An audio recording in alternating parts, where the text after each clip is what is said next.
Gun violence, especially amongst the youth population, has seen a dramatic spike in the past decade, specifically in regards to shootings in schools.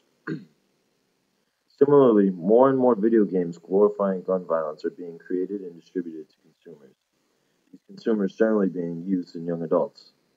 Horrific acts of violence such as the Columbine shootings and the Sandy Hook tragedy are becoming a numbingly common theme in the news media. 28 instances of mass shootings taking place after the 1999 Columbine massacre, which many claim to have been influenced by violent video games. It is time for substantial reevaluation of our nation's policies in regards to such games. Studies conducted in 2004 by German psychologists Krehe and Muller on a group of eighth graders suggest a correlation between violent video game usage and levels of aggression, with participants exposed to greater amounts of video game violence showing a greater degree of acceptance of violent and aggressive behavior as being normative or acceptable. Other studies cited in the Oxford Handbook of Media Psychology that focus on violent video games and their effects on youth participants show similar correlations between levels of exposure and levels of aggression.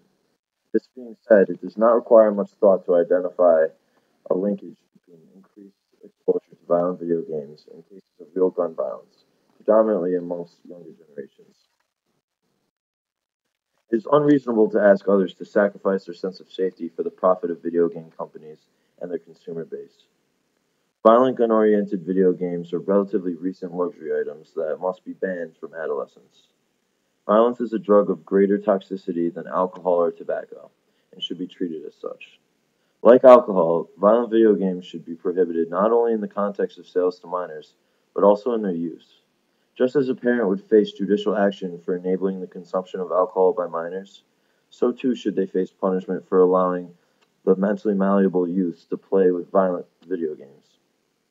I propose enacting prohibitions on violent video game sale and use for minors under the age of 18, with similar penalties for adults who enable youth to play these games as there would be for adults enabling the consumption of alcohol by minors. The increasingly violent culture in which our youths are developing is no longer acceptable. Measures must be taken in order to assure that the future generations will not be defined by hostility and general fear. It is the duty of the government to protect its people from all enemies, whether they be foreign, domestic, or virtual. And at this moment, our very foundation as a nation, our youth, are being methodically attacked and targeted by these violent video games. In order to protect the developing minds of our younger generations, as well as the livelihood of all those who may be affected by the violence instigated by these virtual killing fields, we must impose this prohibition. By limiting the exposure of adolescents to games which glorify unfounded aggression and death, we will be curbing the already unacceptable trend within the United States towards mass, random acts of gun violence, especially in our schools.